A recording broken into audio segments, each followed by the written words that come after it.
32 ticks following. So they are swallowing. Monkey is swallowing. Snake self swallowing. Next, a swallow 2 will fly and come and swallow. You're ever swallow in a hollow gallow, making a whole lot of halabaloo. Jale kalu, we know say you chop the money some, so give me the loot. Do you really want a revolution or just your turn? Hello and welcome to the Ake Festival 2020 book chat. My name is Buchi Onyegbule and I'm very honored to have Abubakar Adam Ibrahim with me here today. Hello, Abubakar. Hello, Buchi. Nice to see you again. Yeah, it is nice to see you again. Yep, after the pandemic and all that. After? Craziness. Well, I haven't seen you since before the pandemic. Yeah, but is the pandemic over? I'd like to think so. I mean, I know at least we're here having this conversation, so yeah, to an extent, yes. I see, so. But we're not in Lagos now doing physical Ake Festival. Yeah, that is rather unfortunate, and I'd wish that it would have been happening live in Lagos. Just so we tell the virus to go stick it somewhere. It's interesting. I think some of the jokes I've enjoyed the most are about COVID. When the government is relaxing curfews and people come out and say, well, it's great. Corona now knows sort of when to go home and when to come out. So exactly. How have you spent lockdown? Working a lot. Well, it kind of caught me in the middle of writing. So I was doing a residency, and then suddenly this pandemic hit, and the whole world kind of turned around. So I had to escape my residency because I was in France, in the south of France, writing, and I didn't want to be in lockdown in France. You had no idea how long it was going to last. The initial lockdown was for 5 weeks. Yeah. 5 weeks, there's no certainty what's going to happen. You're with people you don't entirely know, and then you have your people here who are going to be worried about you, and naturally you're going to be worried about them, right? So I had to get out, and I left, I think on the day France shut down. Wow. Right? And then I came back, and 2 days later Nigeria shut down as well. So you literally slipped through? Yeah, I slipped through. But then I had to do this isolation for 2 weeks. I decided to be responsible and stay home. How did that work inside your house? You had to lock yourself inside your bedroom? Well, no, I just stayed in my house, basically, that's it. My entire family went into lockdown, basically. Okay. Yeah, so, it was difficult, it was really hard, but, I just didn't want to be the guy who brought the virus from. I know, right? Like, by then, there weren't too many cases. The prominent one, of course, was the Italian guy, and everybody was like cussing him and all that. And I didn't want to be that guy who... The second guy, the first black guy. The other guy. The first Nigerian dude who brings in COVID. Yeah. But then, of course, the funny thing with this is that you have this anxiety. Because where I was very safe, as far as I was concerned. It was in a small village with very few people. And you could take a walk around the street and you hardly see anyone. But you had to go through the airports and all of that, and there was this anxiety that, okay, probably something might be flying around. So yes, when I came back, the first week of the isolation was very tough, especially because you are thinking, if you cough or clear your throat or you have a headache, you start thinking, oh my God, is this the onset?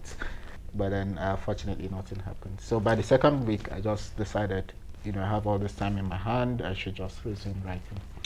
Okay. So that was what happened. Talking about writing, I mean, since Season of Crimson Blossoms and you winning the NLNG prize for fiction, congratulations once again. I mean, I know it seems like it's been like a century ago, but that's so expired. But since then, actually, I told a couple of friends that I was going to interview you for Ake Festival, and the first question they asked me was, so what exactly has he been doing since Season of Crimson Blossoms? It's almost like you decided, well, I've given you guys a really brilliant book, and I've tried for you. Really? Well, thank you for reaching that conclusion. No, I've been writing, and as you very well know, I have a book coming out, which has been affected by the pandemic as well, otherwise it should have been out by now. And I have worked on a couple of manuscripts already, a couple of novels, apart from the short story collection that's coming out. And I hope there'll be news about that, about publication and all of that. So we'll see. So yeah, I haven't been resting on my laurels, if you call it that. I've been busy writing. But I guess people take it for granted how hard it is to write, and the sacrifices involved, and how long it takes for a good story to cook properly. It's not magic. You just don't go into a room and just, do abracadabra and things come out. I mean, I wish I could. Yeah, everyone wish they could, right? But it doesn't happen that way. And because I've decided to continue working full time, it's not always easy to find the time to do all of that writing. And then in the midst of that, you have to live. Yeah. And living means like engaging with people, talking, going to events, having fun, and not just being locked up in a room like a demented person writing. Yeah. So are you shading all other full-time writers? Are you saying that that's what they do? I don't know what they do because I'm not one of them. So yeah, but it's interesting how people approach writing different ways. All right, let's talk about your new book. I'm very proud to say I've read the book. Very proud, very honored that because of the opportunity preferred by this interview, I've had to read it before the rest of your. But it's interesting. I mean, dreams and assorted nightmares. And then the cover it gives you those shimmering lights. It tells you that you're going to be transported even before you flip open the cover. It tells you already that you're going to be transported somewhere. But what did you set out to write with this collection of short stories? What exactly was your intent? I wanted to write about a place, it's a space, and how spaces influence people, how spaces have this, if you like, call it control over you in ways that you don't even imagine, right? And this for me is the case because of the way I relate to Joss, and I keep going back to Joss every time.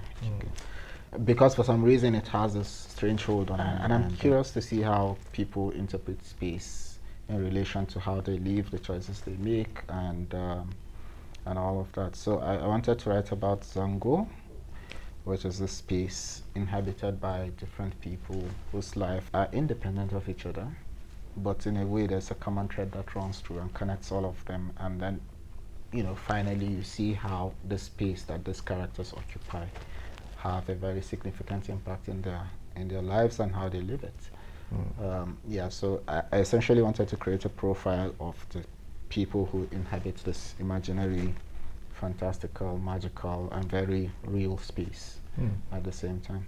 It's funny you say very real space. I mean, I agree with the magic, the fantastical, because from the very first story that I read, which is where you introduced us to the town called Zango, I could feel magic.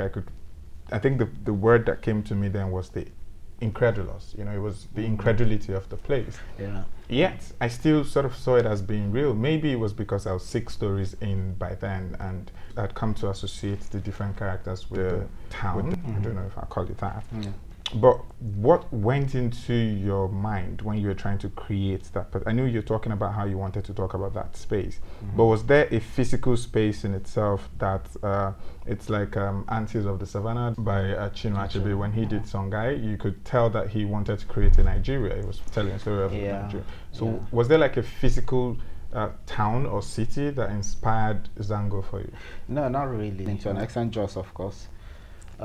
But largely, all these fictional spaces that we've had in great literatures that have, come to live and breathe as if they are real. Spaces like Macondo, for instance. But for me, Zango encapsulates the qualities that are inherent in Nigeria as a whole. Obviously, it's a space in Nigeria. Where exactly in Nigeria, it's left to the reader to imagine. But that fantastical element that is inherent in Zango is something that is very real in Nigeria as well, where you see fantastical things happening when a corrupt government official tells you that a python had swallowed millions of naira, when old women fall from the sky because of the powers of some pastor praying or something or the other. Like I've always said about magic and how it relates to people, for me it's not whether these things actually exist for real. It's how people decide to interpret these things and how they allow them to govern their lives. So Actually, I was going to ask this question much later, but since you're talking about, how we as Nigerians already sort of have magic, in literally every fiber of our being. In the olden days, if we call it that, right? You had chief priest. We had this belief in this supernatural that was not entirely based on the idea of Christianity and Islam. We didn't lose the idea of the supernatural or the superstitious. We've just simplified the entire conversation largely to the idea of good forces or good spirits, which is God, and then the evil forces, which is Satan. But in doing this, how much do you think we have been losing our affinity to magic, our love for the fantastical? Have we lost it? That's the question. Have we, in any way? I mean, why do you think miracle churches thrive? Fair point. Yeah. And why do you think that in Jigawa, for instance, people clung to a tree because they believed the face of some sheikh had appeared on a wall or on a tree or something, or a baby had been born with Quran or Tasbah? Why do you think these things still thrive? Because they are part of the fiber of our society and our socialization. So even with the advent of, if you like, call them the extraneous religious ideas, they still thrive regardless. Yeah, I think they've adapted because, like you said, they've been categorized as evil. Good. And the other forces classify themselves as good, But people have always had ways of incorporating both the good and the evil in quotes, right? And they continue to live by the dictates of these perceptions that they have about good and evil, and what is the nature of good, what is the nature of evil. All those things are relative. So how do we reconcile that to a people who got talismans, who got different amulets, not necessarily in terms of warding away spirits, but sometimes just because you feel like you identify with that deity or that tiny demi or mini god, that sort of the amulet or talisman typified, or the belief system that you sort of had before? These things were part of what gave us the vibrancy, the diversity of the culture that we had, right? Is it the same now? Has this simplification taken away a large part of what made us who we were? Very African, or maybe even Nigerian, very complex, yet as simple as we saw then. No, I don't think so.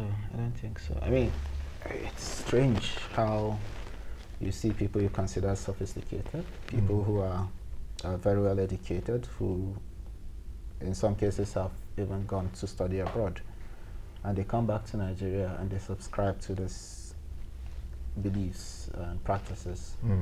I mean, you have people who are Oxford trained, Cambridge trained, and all the Ivy League colleges, and they come into politics, for instance, and they submit themselves to certain ritual practices that are inexplicable, that you would think, well, a rational person shouldn't believe this. Even the pastors, right?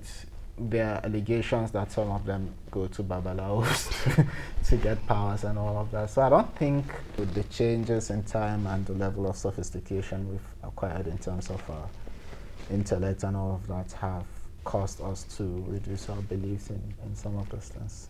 Okay, it is interesting. I mean, I love the fact that I was drawn into it. My generation perhaps is a bit different in terms of we've sort of seen things in a bit more sterile perspectives, in terms of, if it's not explained by science today, it'll be explained by science in 10 years or in 20 years, And so for someone like me who sort of, lived in and around these cosmopolitan spaces where the supernatural is less of an issue than perhaps in other places, it was a bit refreshing for me to delve into the book and sort of be transported into a world that I would not normally relate with because of the circumstances. Yeah, well, I think that's the thing, right? Because people who live in cosmopolitan spaces kind of think, well, those practices are archaic, they are gone, they are old school and all of that. But we are coming from those backgrounds, all of us, right? And the moment you leave these cosmopolitan spaces and you go into the real world, because that's so to speak, that's what it is. You go out there, you see people who are governed by all of those things that we're talking about. For them, that's the reality. Let's jump into the book for a bit. So, yes, you picked one town But beyond the town, which is not normal with with people who do short stories. First, it's interesting that you used only one locale for all the stories in the book. But when reading the stories, you could actually see characters appear more than once, which means you were creating sort of like an entire ecosystem of of people. Is that also still because you were trying to stick with the spatial locale that you had created for us, or was it, or did you have something else in mind when you were using this particular form to write the short story collection? It's essentially about how people are interconnected, even when they don't realize it. Some of the characters, in a way, walk through other characters' stories without realizing that some of the actions they are going to take later on are going to be significant in the lives of these other characters. And for me, that was an interesting thing to do. It's, I mean, I had fun doing that, bringing in people who just appear randomly in the story, and then you see that they have their own stories later on, and their stories have a connection to the previous stories that you had read. So it was deliberate, and it was fun doing it. Okay, which means you set out to write this collection, because for many writers who have written novels, usually when you do you've got your debut novel out and it does well enough, you can then go back to a compendium of short stories that you've had lying around different places, and maybe you pick 10 or 13, compile into a book. But in this case, it seems like you set out to write this thread of stories that were connected in the first place. To a large extent, yes, but that is not entirely correct. Because some of the stories predated Sengo. Oh. Yeah, to a large extent. And but then when the idea came to put all of them in the same space, it was very easy to just make a few adjustments here and there. And then you see the connection in all of the stories. So in that sense, yes. But in the sense of being deliberate, yes, I think I was more deliberate with this than I was with, say, The Whispering Trees, for instance. The Whispering Trees was completely random. This is more thought out, We'll see if it works. I mean, it did work for me, and okay, I hope it good. works for other people. But I will never presume to be able to prescribe for people what should work and no what one shouldn't should work. do that. All right, Barker, let's get into the stories, right? So, the first story, which is, of course, the title of the book, what I found interesting was just resentment that was supposed to not mean a lot, right? How much it very quickly snowballed from one tiny issue to the next. So I'm curious as to the thrust of the story for you. What you were trying to do with the story. How much of the resentment that we feel is something that people can qualify as bad or good. How much of it is due to normal human reaction to different situations that we find ourselves, like Laminde, being in love and being disappointed by her husband who goes to marry another wife, and even though she tries to be good, then it gets thrown in her face in a way that wasn't her fault. But then there was also the part that was her fault as well, and then that also snowballed into something else. It looked like a mess in which you could say, well, why were you resentful in the first place? But then resentment in itself is not exactly, or should it exactly be sort of like a marker of whether someone is a good person or a bad person? It depends. Do you think she's a good person or a bad person? I think she's a complex person who found herself in a situation that probably didn't handle properly. Well, I mean, for me, the thing is, people sometimes have things thrust on them, things that they did not make space for in their lives for, and then suddenly someone puts this responsibility on you, or puts this sentiment or feeling that you have no control over, and this feeling grows and it takes over your thinking. There's this, when you watch wildlife documentary, there's this, I think it's a parasite or something that infects ants, right? And it takes over their brains, and it drives them to leave the colony and go and die somewhere specific, right? And then it grows out of them and it spreads. And for me, that's fascinating, because when you see how resentment works its way into the lives of people and grows, and normally sometimes they're very, very good people, right? People just living their lives without any kind of hatred or negative sentiments in their lives, and then suddenly this thing is put in their minds, and it grows and it controls who they become and what they decide to do. But in Laminde's case, it's interesting because the event she triggers, which she didn't intend to trigger, has impact in the lives of every single person who lives in that community. And for me, that's the fascinating thing about how resentment, grows, and how something as insignificant as one person's action or inaction affects the whole. So in a way, it's about the interconnectedness of people and how our actions have implications in other people's lives. I think it was very interesting, also especially because, the person who ran mad, we got to see later on how it affected other people, in the stories. And there was a bit of, sadness in the way and manner that it went. And my read from it was, when you begin to act on, some feelings that you have, sometimes that your action would spur other actions that you would find impossible to put back the genie in the bottle at that point. Laminde actually had nothing to do with him going mad, right? It just happens to be that it was when he was trying to perform the service for her that he's afflicted by this thing. He wasn't exactly a good person. Of course not. He wasn't a good person, right? Yeah. I mean, he admits himself that he's behind some of the most hideous acts that have happened in that space. But then suddenly he's afflicted by this thing, and in a way, he plays his own role. And it may be small, but the things he says have implication in the lives of someone else who goes and does something else. So it's all about that connection again.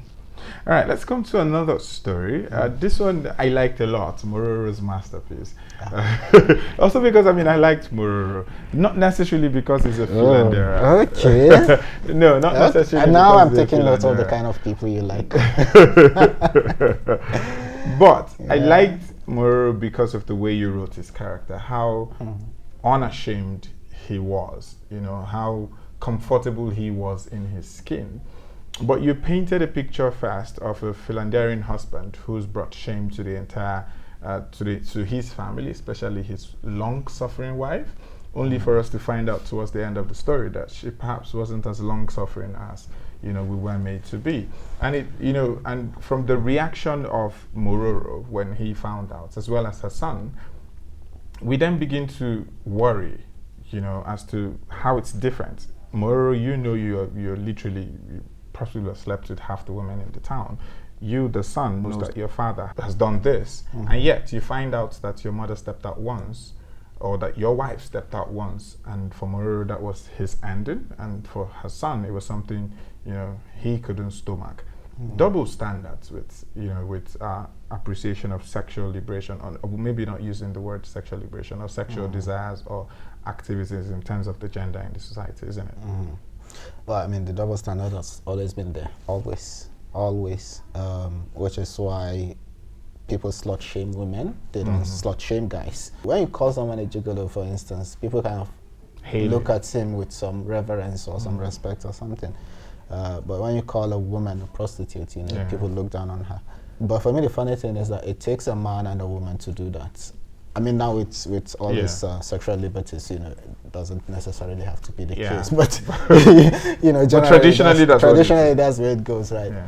With Mororo, for instance, he's someone who lived by his own terms, more or less. And even though he realized that his actions were causing hurt to the people he loved, even his wife, which perhaps we don't realize that he actually truly loved her until much later in the story. But he lived by his own terms, and he said he caused all this embarrassment and shame to people, but at the same time he gave a lot of people pleasure. He performed an essential service, if you want to look at it from that perspective. To be fair, sex is an essential service. Well, I don't know. Should be at least designated as one. He made a lot of people happy, right?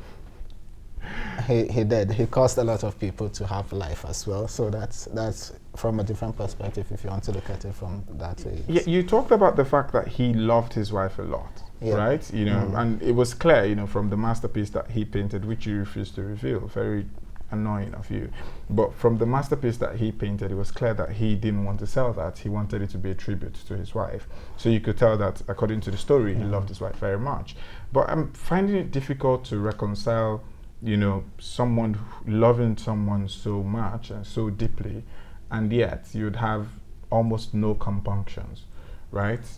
Creating such embarrassments and insults for this person with the actions that you did. I'm not even talking about the infidelity in the first place. I'm talking about the fact that the infidelity was so public that it created such negative reactions and commentary for his wife, and he didn't seem worried enough to stop, or at least become more discreet. Well, how do you become discreet about something like that? How do you then love somebody and do that so openly? I suppose the question to ask is, how do you love someone without hurting them? Yes. Is that actually possible? Not deliberately hurting them. I mean, in his own case, maybe he would say, well, I'm not doing this deliberately, it's just something I do. and I mean, he doesn't go about calling himself the finest looking man in town or something like Possibly that. I mean, wasn't. Yeah, sometimes these things come to him. Like with what do you call her now? This femme fatale that comes into his life later on and derails everything. He was minding his business. She came to his gallery, studio. and what happened. But for me, I think the interesting thing is how people decide to justify their actions of hurting the people that they love. And eventually he acknowledges that yes, he's hurting this woman. He has been hurting her for a very long time, and the only way to compensate her in his own estimation is to gift her the greatest thing that he has ever created. And he even acknowledged, well, this is not enough, but you are the only person that deserves this. He could have given it to some other person. I mean, he was in the middle of another relationship that had a whole new, different trajectory, but he decides to go back to this default person. So again, it's all about this resentment that you create in people's minds. Your action. I mean, his wife was, by all standards, a decent woman. She didn't contemplate doing something like that, but she, I didn't want her to just be the suffering victim and just the one taking everything. She's like, well, sorry for the French, but she's like, fuck it, you can do this, I can do it as well.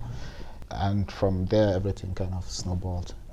So it's the implication of resentment growing in the mind of people. Again, same as in the first story. Yeah, and then that masterpiece, which was his attempt to restitute, right?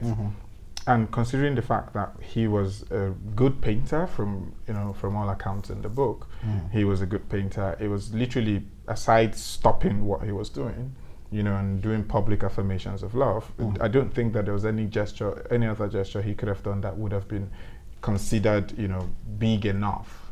And I'm curious as to the idea of, hurt and restitution in terms of, people that we care about. It sometimes feels like, depending on how well or how much you've hurt someone, that there's almost no way that you can totally restitute for the hurt that you've done. Absolutely. I mean, it's sort of like when you take a knife and cut someone, and the skin may heal, but the scar would remain. And that scar, it's in most cases, it just doesn't go away, so it's always going to be there. And even if you've made up to that person and they've forgiven you, once they see that scar, there would be reminders of what happened. And that is the case with Mororo as well. But for me, what is fascinating about his character and his attempt to restitute is the fact that his masterpiece was also born out of someone's resentment and anguish, right? It's the husband of this woman he has been sleeping with that, tramples this great painting he's doing, and then this guy thought, well, I'm damaging his work, but then for Mororo, there's this sudden burst. This what do you call it? This moment where he sees that, okay, this is possibly the greatest thing I've done, and if you like, you'd say, well, the greatest thing he has done is hurt all the people he has come across in his life. So that's the fascinating thing for me. Okay, I mean, when you talk about hurting, talk about trauma, there's a story that was possibly the saddest one in the collection, but one that whoever reads, it will stay with the person. The House of the Rising Sun. It was a sad story, so to speak. You know, it was also one that was hard to read, especially because I was reading to interview you. I wish that I was, you know, reading that story for, you know, just to read. Oh, sorry for traumatizing you. Then I'll be able to, you know, just internalize it and take a moment or two to breathe in and out. But it was interesting that the slant on the story, you weren't telling it necessarily from the POV of, of course you were telling from point of view of the woman who was suffering, but you were telling from the opportunity cost, right? In terms of the relationship she lost, in terms of the house that, you know, she had to go live almost totally as a recluse, in terms of the job she had to quit. You know, it's never easy, you know, being the primary caregiver of someone who's mentally challenged, is it? No, it's not. It's never easy. I mean, even if they are not mentally challenged, if they have health crisis and all of that, you know, one person's crisis could derail the trajectory of someone else's life completely. But also it's about the sacrifices we make for the people we love. In her own case, it's not only about the son, but also about his father, whom she loved deeply. But then, you know, she holds on to that love for this father, and then because she obviously loves her son as well. Why I think this story is important, and why I really wanted to write a story like that, is to draw attention to our attitudes towards mental health. If you've been to psychiatric hospitals and you see the way people with mental illnesses have been treated, it's heartbreaking, and it's demoralizing and all of that. And I wanted to think about the people who surrender their relatives and loved ones to be subjected to such treatments, and why they had to do things like that, you know. Because it takes a lot of sacrifice to just give up someone to be tortured in the name of being treated. And if you decide not to do that, what are the ramifications in your life and you know, your social life, your work life, and all of that. So in her case, you know, it's not only her life that was put on hold, her sister's life was on hold as well. And at some point she realized that, you know, she had to let her sister go. Those are the things that I wanted to highlight. You know, I've always hated the word committed when we talk about, you know, putting people in mental institutions. When I read books where, you know, say, oh, I had her committed to, you know, a care home, you know, it's almost like it's a sentence, right, in the West, you know, but it's not really so. When you look at some of these care homes and rehabilitation homes, they seem like there's some empathy that goes into their care. But in Nigeria, we really do define that word committed when we talk about, you know, the care homes. We can't even really call them care homes, can we? No, I don't think we can, to be honest. Because as a journalist as well, we had to do a story about the state of these facilities, and it's deplorable. The funding is poor. The understanding and awareness about the whole situation is dreadfully low. And you see the few people who work in this area, and I think at some points, I don't remember the exact figure now, but there were, I think, maybe 2,000 professionals working on mental health in this country. 200 million people. 200 million people. 2,000 professionals for 200 million people. It doesn't make sense. It doesn't. And then you take into consideration the stories that have been coming out of Kano, for instance, where some people have chained their children for 30 years, you know.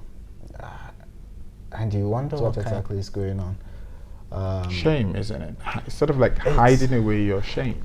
Yeah, I think that's the thing, right? Some of these parents say, well, he's abusing drugs and I just had to put him away somewhere, because there is no alternative, right? The alternative is for you to surrender him to strangers who would chain him up. But in our case, she decided, no, I'm going to take care of my son. in the best way that I think is possible. And we see how really difficult all of that is in her life and for her as a person. I think also about Mahmoud, the paramour, the person who wanted to be with her, and how when he set his eyes on Abba and saw how what the situation was, he left. But you could tell that he liked her way before then. You could tell that he cared for her. He consistently came by to see her without hurry. And for someone, it might be easy for you to look at her, to look at Mahmoud and say, really, you couldn't even take this on. But when you also look at what Mira had gone through caring for Abba, you can also forgive or understand why Mahmoud would be unwilling to take on that responsibility, because it's a big deal, isn't it? It's a lifetime commitment. Basically, that's it.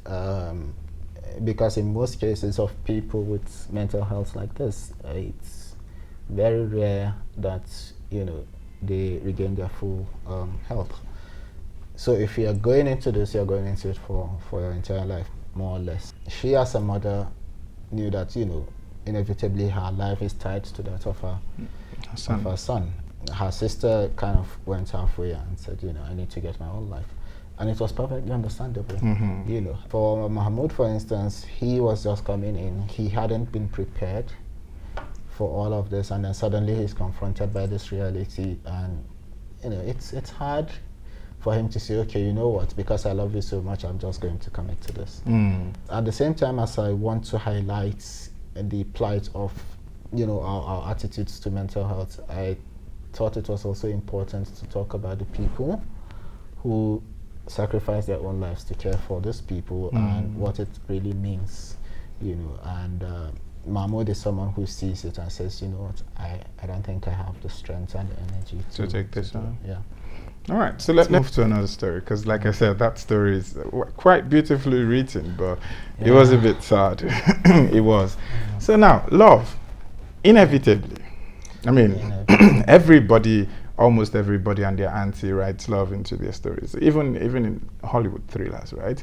Even one about espionage, there must be, romantic interest there. Must there? But, well, almost always. It seems that it's an unwritten rule, possibly even written somewhere.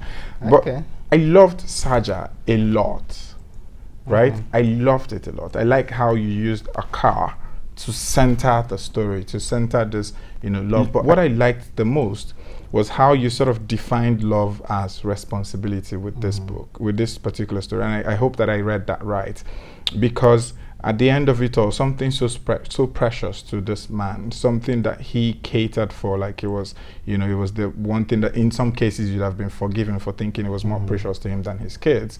He gave it away at, without, without an inkling for, to be able to pay for, improvement to his wife's health. But for me, it seemed very our parents-ish. It felt like the kind of love that I would recognize if I see my father or mother talk about it or do that. It felt like that time of old. And I'm curious as to what's different now, and that was without any fanfare, without any too much deliberation or announcement of what it was. But it seems like But where are you going with this? You're making me sound as if I'm your father's age. No, I was trying to draw a parallel between that sort of stoic, quiet, yet dependable kind of sacrificial love and compare it to what I think has become more performative in this day and age. It's almost like if we're not performing for an adoring public, we're not in love, right? Love, or this togetherness and relationships in this day seems to be defined more about how much you can show other people, not necessarily your partner, how much you can show other people, what you're doing, or how much you love your partner. It seems like it was refreshing to see. It's interesting how we choose to love these days, right? And I'm surprised to see people who, I think there was this clip I saw, I think it was on YouTube, I don't remember exactly, but there's this lady whose boyfriend was proposing to her, and the first thing she thought of doing was to whip out her phone and record the whole thing. And what occurred to me then was that she's not living the experience for that moment. She's recording it for some audience somewhere. And it bothered me. It bothered me a lot that people do that. And you see all kinds of marriage proposals now being staged. I think it's all fantastic, but it should be an experience, right? Not a performance. With Saja, the idea of the kind of quiet love that they have. And he did love his wife, and he demonstrated that in the way they relate. But for me, the highlight was the fact that, you struggle to get things in this country, right? Which are basic elsewhere. And then this man struggled to get this car, which he had always dreamed about all his life. And his family just couldn't understand the significance of that accomplishment for him. It wasn't just about the car. It's an accomplishment that he had been aiming for a very long time. And his family thought, "Wow, this man is going crazy over a car." It's more than that. It wasn't just the car. It was what it signified. And the fact that he had to let go of this thing, for a greater cause, which was the life of his wife and all of that. That for me was kind of capturing how you struggle and strive for something, and then something takes it away, and it's gone, and you're left with, well, maybe not nothing, but yeah, back to square one. Back to where you were before you got it.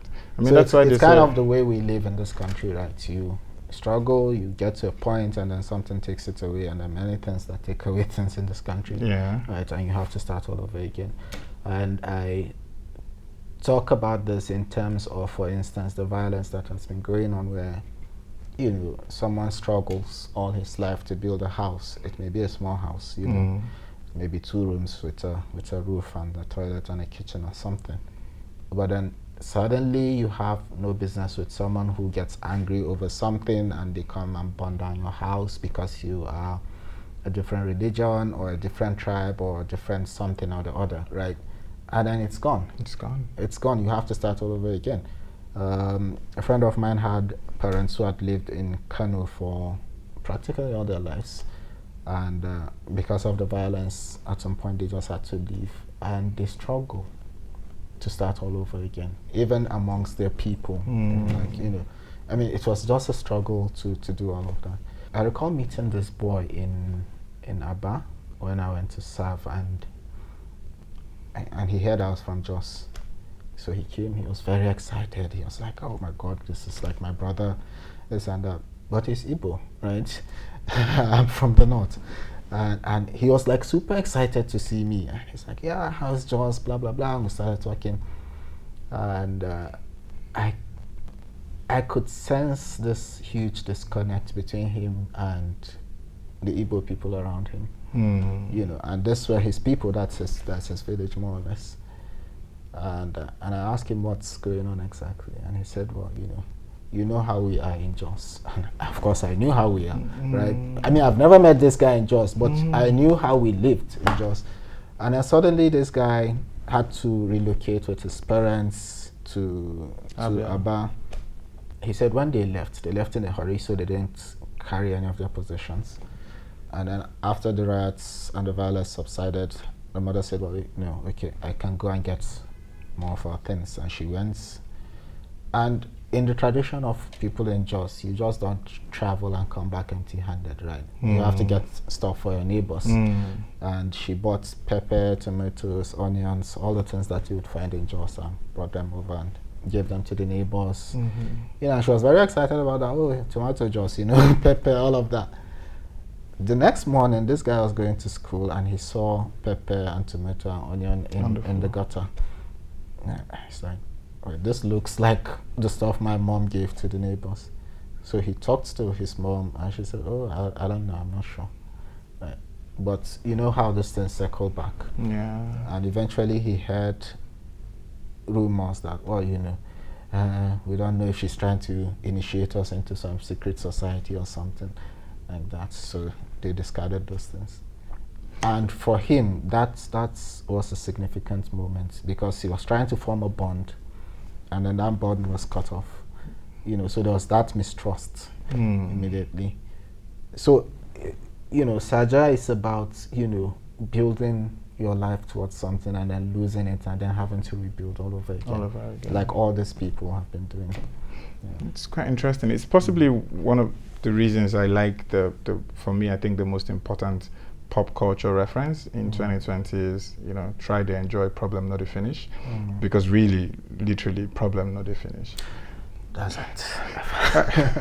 Yeah. All right, let's, because it's a very good thing that you raised the entire ethno-religious, crisis that, you witnessed in Jos and all of that. Because I'm thinking of the book of Remembered Things, It was sad in terms of seeing how someone who supposedly was a doting father, calm man who was, just your everyday guy who seemed sound and balanced. It was weird seeing how easily he got turned due to preaching that he kept listening to, and how the activities that he got involved in created, literally wrecked his entire family. Also, it might have cost the deaths of numbers of people as well. And it's very weird. It's not just in religion, is it? Even today, we've got so many demagogues who are not, necessarily religious. But I'm not looking at the demagogues. We've always had demagogues right from time. I'm looking at how easy it is for someone that's seemingly stable and reasonable to get turned so easily. It happens a lot. Doesn't it confound you?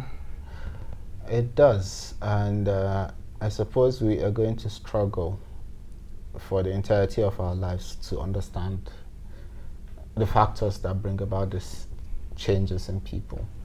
But the fact is that no two cases are the same. So one person might be turned over something, but the other person it might not work for the next person. But for me, it's interesting because the way I see it, it's love, right? Love with all its flaws. And some people's way of interpreting love for someone or something, right? This man believes he loves God so much. Someone convinced him that was the way to express his love for God and his religion and all of that. And that love means sacrificing your own family, right? And he was very happy to do that, more or less. Like, he didn't put them to the sword, right? But he sacrificed them in a way. He's like, you know what? I have a greater cause to pursue, so I'm gone. And that was it. And even when he comes back, there's that huge disconnect between him and them, and he doesn't necessarily see them as part of him anymore, right? Because as far as he's concerned, he's part of something greater. So it's interesting how love manifests in people and what it causes them to do to the people that they love or should be loving. Talking about love, let's look at parental love. In Making Monsters, we have two people who, interestingly, two other characters I liked. Not as much as I liked Mororo, right? Yeah, I like those guys too. You seem to like deviants, but okay, right? So now, these two people are criminals, literal criminals, right? One maybe more than the other, right? One is a killer, literally, and who sees someone, sees her committing an act of violence and loves her for that, and they get married, they finally have a child that survives, so they have 3, one survives, and they wanted him to be like them, which is not the most common. You'd usually see, criminals want their children to not live the life that they live, but these ones wanted their son to grow up to become, as violent as they were, and literally become them. It's not much different, is it, from the parents who grow up and who want to see, or rather, who have children that they want to see grow up to become doctors and and lawyers and all of those things.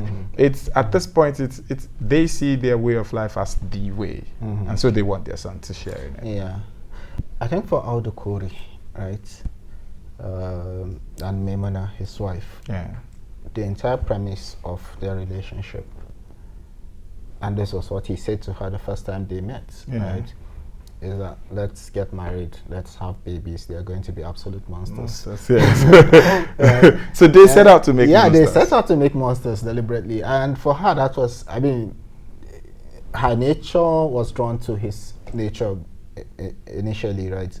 But then that was the icing on the cake for her. You know, this idea of creating an army of monsters. That's what, because these are people who have been hurt by society, right? By the people they care about.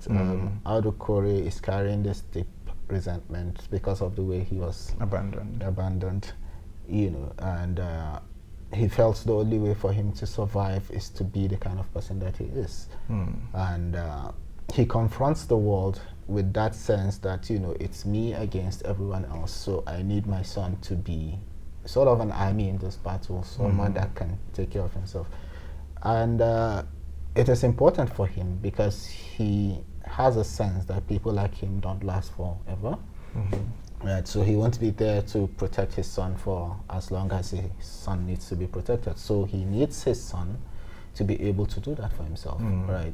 And unfortunately, that didn't quite work out the way he planned. So yeah, that's more or less one thing. Another strand that I sort of saw, you know, in the whole wanting your offspring to become, well, not necessarily like you this time, because obviously they wanted their son to be like them, but that was because they saw themselves as sort of a marker for success, right? So they wanted their son to be successful, but in their, you know, in what they thought was the better way to be successful, right? Again, when you come back to your parents, so you probably would be relating with this a bit more. I know that when I was growing up, my parents, when they asked us what we wanted to be, they threw three options for us. They would expect that we revolve around, you know, being a doctor, being a lawyer, being an engineer, or, you know, if push comes to shove, you can be an accountant, right? And for many parents, it's I'm curious as to where we draw the line between wanting, you know, a stable career and finances for your children, and sort of wanting to create successful appendages of yourself. You know, where do we? At what point in time is it you wanting more for your child, and at what point in time is it you wanting those titular roles or responsibilities because they look good on you as the parent? Yeah. I think for Audu Kore, it's not success in that sense that he was pursuing. I mean, he wasn't exactly rich. He didn't particularly lack for money. If he needed money, he just reached out and took it. He reached out to you and took yours. There's always money out there. Yeah. It's just like, you know, I don't have to work for it. If I want it, I go and take it from you. That's the kind of life he lived. But for him, like you said, it's about creating an appendage of himself. And it's that loneliness that he grew up with.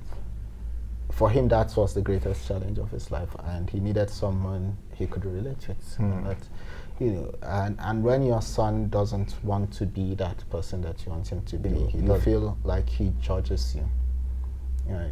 And he resents the person that you are. Yeah.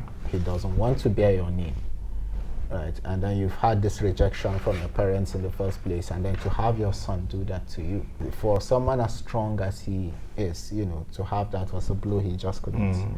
He just couldn't deal with. So. Yeah. One final question about dreams and assorted nightmares. You know, it's. I mean, you did say that you set out to write about a town. You know, set out to write about a city, a people, a special locale. But one of the things I enjoyed with that, and possibly everything else you've written that I sort of enjoy, is how it doesn't seem like you have a cause that you are trying to address. You know, it doesn't seem like you are taking up a torch, you know, on something like a moral crusade, or you know, trying to activist your way into writing. And it's curious for me because I sort of feel like we might be doing ourselves a disservice, especially younger writers in this day and age, where people aren't exactly, maybe not aren't, people may not exactly be writing for the purpose of just sitting down to write and enjoying what it is you're doing and writing in any direction that you feel your writing takes you. It's almost like as if we feel like there are boxes to be ticked in terms of poverty, porn, sexuality, differences, all of these identity issues that we seem to sort of craft into our writing. It almost seems like a must, in terms of what we write. You may disagree, and that would be fine for you to say so, but do you think that that's a thing? Do you think that we can afford the luxury of just writing things that we want to write, or do you think as writers we sort of have that responsibility to take on issues, sort of drive social consciousness with our writing? Whose identity are we talking about? Right. Is the identity of Audu Kori not valid? It is. Is the identity of Laminde or Abba Maruru, are they not valid identities?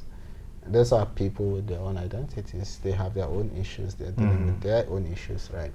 Who prepared a list of issues that should be relevant to the writing world, that every writer must respond to? Who prescribed that list and said, oh, you have to talk about sexuality in this particular way, you have to talk about race relations, you have to talk about immigration, maybe the Chibok girls, maybe female genital mutilation, maybe early marriage, feminism. Yeah, I mean, there's a list drawn up by somebody somewhere. I don't know who that person is, but I think the person is incredibly dumb. but to be honest, we explore our communities, our identities, our stories to talk about the issues that relate directly to the people we write about. And as far as I'm concerned, there are lots of issues here. There are mental health issues, there are love issues, resentment issues. Those are issues that are very, very tangible in our society, in the way we live. And those are issues that I think everyone identifies with, one way or the other. So it doesn't have to be about this grand idea prepared by someone or something or the other. I mean, if that's relevant to the story that I write, I'll be very happy to write it. In this case, I don't think it was. I always go back to this funny guy who reviewed my book once. I think he's Canadian or something. And he said, yeah, it's a great book, it's this and that, but it doesn't talk about the Chibok girls, it doesn't talk about female genital mutilation. Exhausted. And I'm like, what the fuck is this idiot talking about, right? I'm sorry to be using curse words, but it's stupid because somebody sits down somewhere and wants you to write him a textbook in the name of a novel, right? So that is why a lot of African novels are considered or are expected to take an anthropological sense, right, where you have to explain your existence as a black person living in a predominantly black continent. For me, that's just rubbish. I don't need to explain the reason for my existence or how I choose to exist or how I choose to live my life.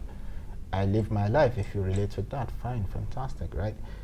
Because everyone lives their life. No one says, well, because you're black, you have to live a certain way, and because you're white, you have to live a certain way. No one prescribes that for you. But apparently, an African writer is expected to explain blackness and what blackness means in Africa, where you're black, especially in a place like Nigeria, where no one talks about your race, for instance, right? No one ever says, oh, yeah. You don't wake up in the morning and say, oh, I'm black, so I'm going to do what black people do in the morning. Right? You just go about your business and that's it. So, yeah, I mean, we talk about the issues that we feel are relevant to our society. But my greatest hope is that these are issues that relate to humanity, humans everywhere. So it's not a textbook kind of thing. It's a human kind of thing. So I have a couple of questions from people who knew I was going to interview you, okay. and so they sent it. Well, 3 people actually made comments. One of them, Ablo, said, "Why are you so cute?" I don't agree with her, so I'm not going to ask you that question. But then Kristen says that she enjoyed Season of Crimson Blossoms a lot, and that she's curious as to what inspired you to delve into the sexual life of an older northern woman, because he says it's a topic that society sort of shies away from, yet you went there and you're male, no, to boot. And I'm pretty sure you've probably been asked this question 6 ways from Sunday, but curious to hear the answer. 2016 question. Yeah. Yeah, I just think it's a valid thing to explore. You know, they are humans, they are people. Sexuality is not tied to race or religion. It's a human thing, you know. And the perception that people have of a certain people, and say, well, you know, because he's this religion or this from this part of the country, he has to be a certain way. I think that is false, because essentially we are all, you know, strip away religion, ethnic identities, race as well. You know, basically it's the same thing. We're basically the same, so we relate to things in that sense. So is society any closer to, you know, confronting or accepting the reality of, you know, older northern, even Muslim women, you know, having healthy sexual lives, married or not? There are people who accept it, there are people who don't. It's the way it is, you know. It really is the way it is. Another person, one final question. Ahmed says, you know, he sort of enjoyed the character Reza. Sort of. Yes, because I mean, Reza is supposedly hoodlum, right? You know, and the way that we are introduced usually to, you know, people of that demographic are, you know, people who drink, who smoke, who do all of that, and he does all of that, right? But that you created a character that even sort of has a moral code, and that he found complex enough to enjoy. And so the question he asked actually was, you know, did you spend time with hoodlums writing that story? Confess. Or were you a former hoodlum? People want to see Reza in me, and they keep asking me this question in very different ways. And they keep circling back, and circling back, and they keep circling back. And I'm just going to throw it back at him. If you see Reza in me, then maybe he lived in me. And maybe he didn't. I don't know. I find this character fascinating, as I found a lot of the characters in Dreams and Assorted Nightmares.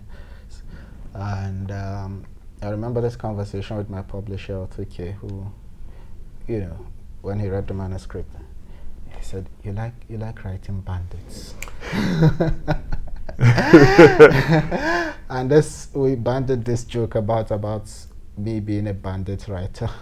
I don't know where that is coming from, but yeah, who knows? That's not a bad appellation, actually.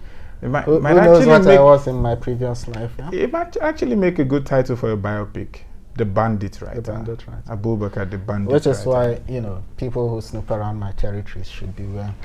All right, I think we've come to the end of this interview. I've immensely enjoyed having this conversation with you, Abubakar. It's fun talking to you, Buchi. Thank you. It's always good to see you. All right, ladies and gentlemen, this has been the book chat with Abubakar Adam Ibrahim for the Akere Book and Arts Festival 2020. Thank you for joining us. My name is Buchi Onyegbule. Have you forgotten to tell them to go buy Dreams and Assorted Nightmares? I was going to do the peace out sign first. Why don't you allow me pretend to be a bandit? No. Right, Tell them to go buy Dreams and Assorted Nightmares. I really do have a stake in this book, and I absolutely would wish that you read it. Not just because you know, I'm talking to him and he's present, but because it's so beautifully written that sometimes you forget that you're reading a fictional story. Zango is a town that many of us can actually see without having lived in it, because it's so real yet fantastical and magical. You really should get your copy of Dreams and Assorted Nightmares. Thank you for writing this book, Abubakar. Thank you for reading it. What's next? Mystery. Thank you, ladies and gentlemen, and everyone else who's been listening to us. Thank you. Bye now. Thank you.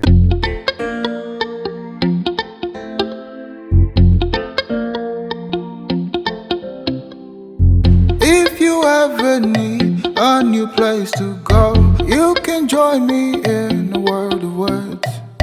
Many seems like I'm nowhere to be found. If you look, you'll find me in a book.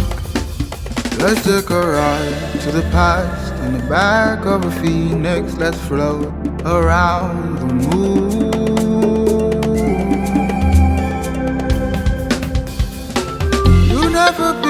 alone. Now you know where to look. Find me, find you, find the word in the book. Never be alone. Now you know where to look. Find me, find you, find the word in the book.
That 5 minutes madness only you can understand. Visit myspectre.com to get your Spectre experience. Spectre, loans in 5 minutes.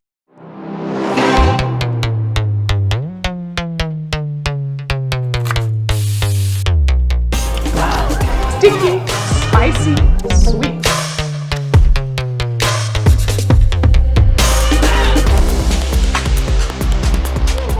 I want to go then. Don't touch me. I will get you arrested.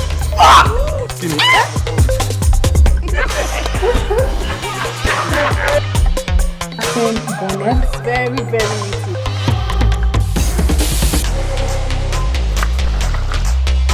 Relax, everybody.